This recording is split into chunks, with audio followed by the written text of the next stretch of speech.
Welcome to another weekly wrap-up of the Yakking Show, and this is for the week ending 16th of August 2024.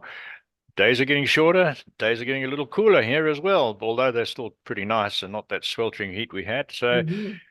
we've got to hang around to the end of this one because firstly, Kathleen's got some really good health tips for you, and I picked up a couple of interesting ones, especially for pet owners and people worried about aging, which I'm going to mention towards the end of the show. But first, let's get Kathleen on board. Hi, Kathleen. How are you doing today? Oh, I'm doing great, Peter. Thank you. And thank you also very much for tuning in. And Peter, there's something quite interesting that I wanted to start off with today, and that is how hip fractures are more fatal than some cancers.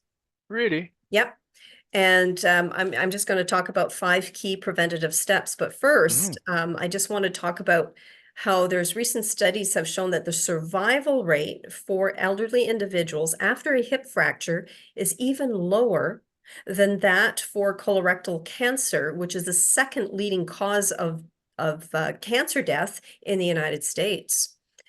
And hip fractures, and it's often called the silent killer of the elderly, occurs when the femur or the thigh bone breaks right near the hip joint. Mm-hmm. And the results show that those hip fractures had the lowest survival rates, followed by vertebral fractures. The 1 year overall survival rate for hip fracture patients was 67.7% for men and 78.5% for women.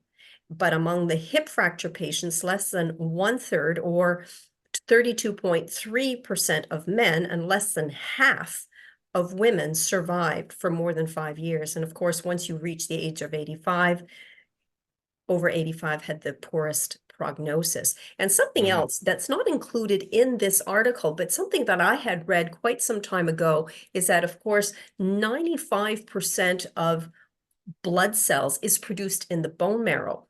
And I Mm-hmm. read somewhere else that this could account for the fact that people's immune systems shoot right down after a hip fracture, because a lot of the white blood cells are produced in the bone marrow and those big hip bones.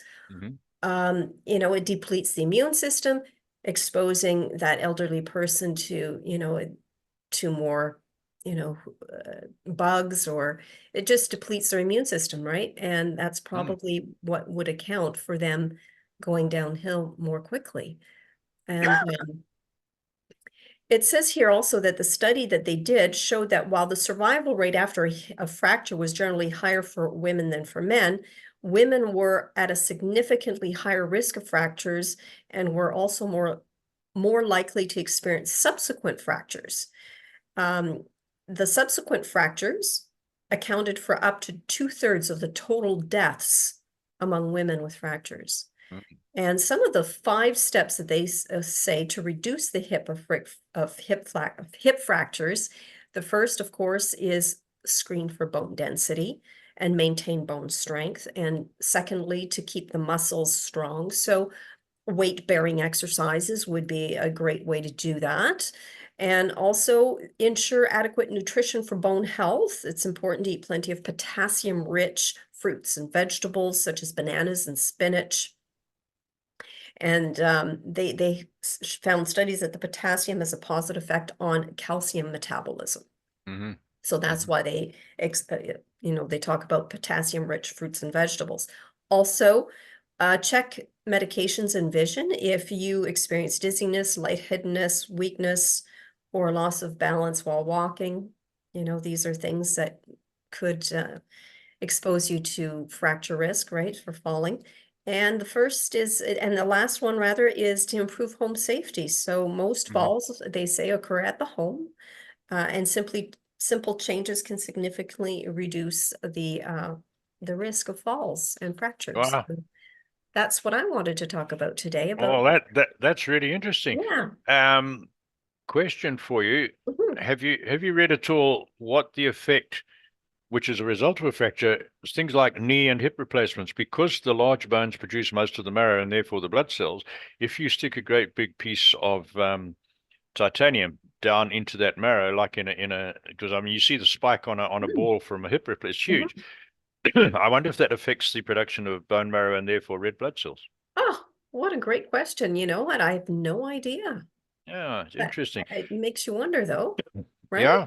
And something else, when I had a hearing test not long ago, the hearing specialist said, why we encourage you to get hearing aids, even if you think you don't need them, is impaired hearing is a huge reason for falls and possible hip fractures, because when your hearing is limited, you can't easily detect the difference in surfaces that you're walking on. So, especially walking with shoes, right? And when you're walking barefoot, you know if you're stepping off concrete onto dirt. But they said that your hearing tells you when the surface you're walking on changes quicker than anything else and allows you to adjust your posture and your stride to Mhm. compensate for changes in surfaces and that. And they said that's another reason why a lot of people fall is because their hearing is not good. So And of that's an course, interesting. they also mentioned that hearing loss, there's a correlation between hearing loss and dementias as well, right? Hmm. Hmm. Which is why it's important that if you are hard of hearing to look into some hearing aids. Yeah, yeah. That's right. That's right. Wow, some interesting stuff. Now you've got a health product to talk about. I do. And today I want to talk about the Ultimate Salve by Dr. Morse. And, you know, this is a well-loved, a well-loved product in my home. But here's a new one. I just got a new one here. They've changed the packaging slightly, Oh, but it's the yes. same product. And it's called Dr. Morse's The Ultimate Salve Ointment. And I put this on every night. I can put it on my skin. If I have any cuts or bruises, I just put this on. It really does help accelerate the healing, Peter. And why does it do that? Because they say here it's a synergistic blend of high quality organic, nourishing oils and top quality herbs. This salve blows away the competition, really, it does when it comes to strength and quality.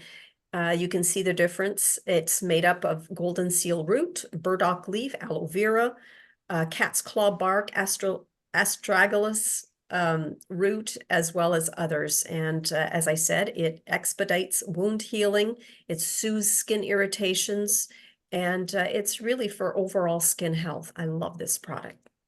Wow, does it work miracles? Would it make a difference if I started using it? Well, I don't know, Peter, but you can try. I could try.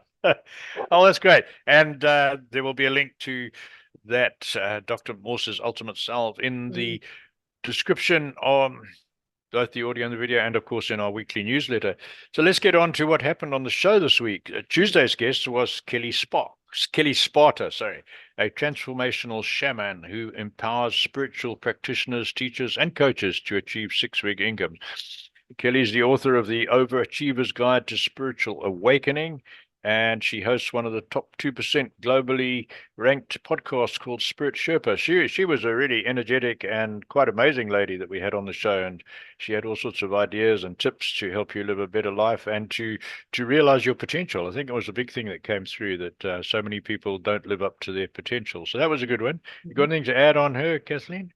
Oh, she was really quite fabulous. And you know, and I have to say this for her, in defense of her, because as soon as we say shaman, a lot of people out there might think woo-woo stuff, but really, you really have to listen to her interview. It's so much more than Hmm. any of that. It's genuine healing and spiritual guidance. It really is. Yeah, yeah, She no, did she a was class good. of her own. Yeah. Yeah. So who's coming on next week? Next week will be Vicky Goodman. Vicky's also a very interesting lady. She Mhm. lost her husband a couple of years back, and she helps people get over grief. And her big thing was see grief as an opportunity, not just as a loss. And she explains how she's done that very well and how she can help others do that. And she's also an author. She speaks about her book, which is called To Sam with Love, a book about It's Sam her with love. husband. Mhm. Mhm. So she's coming up next week. She's well worth listening to as well. And then after that, we have Erica Hoke the week after.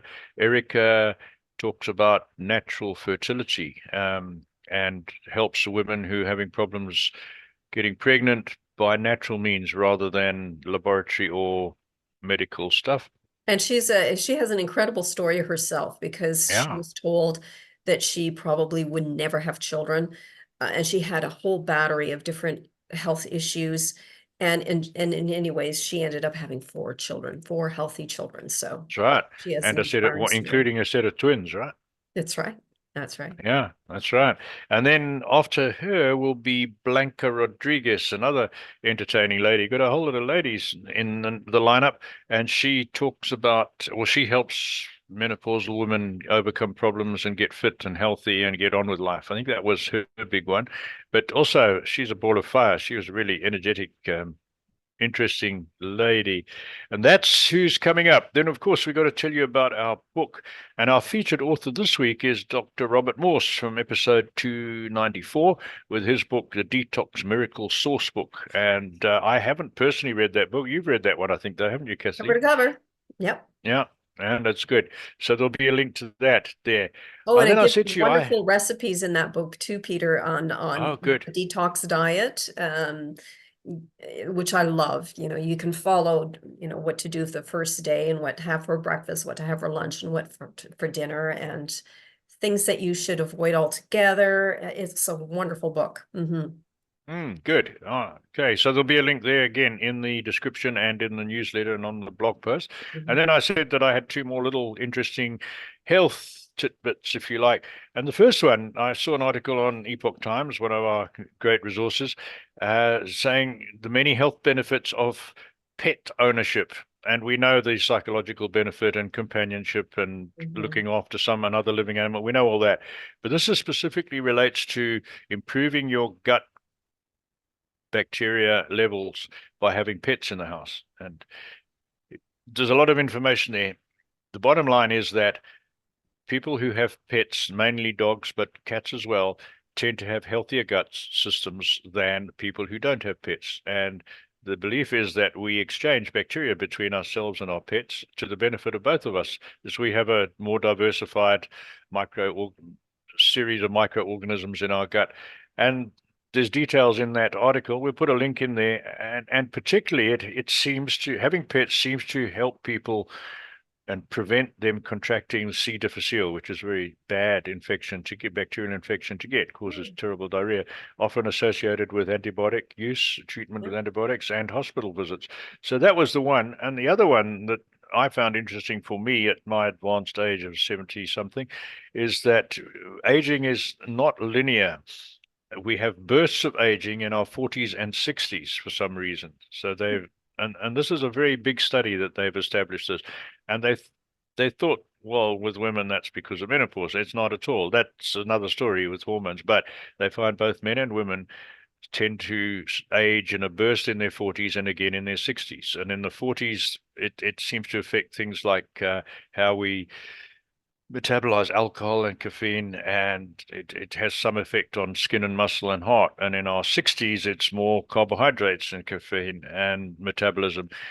Interesting article. If you want to know why, if you're in your 40s or 60s, you suddenly feel like you're getting old quicker than you did before, you might find some answers in this in this article. Links will Right, be in the newsletter for you.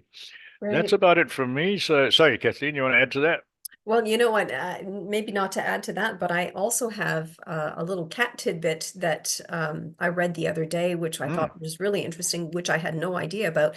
And that is that some cats, they say, are ambidextrous, but typically female cats are right pawed and male cats are left pawed.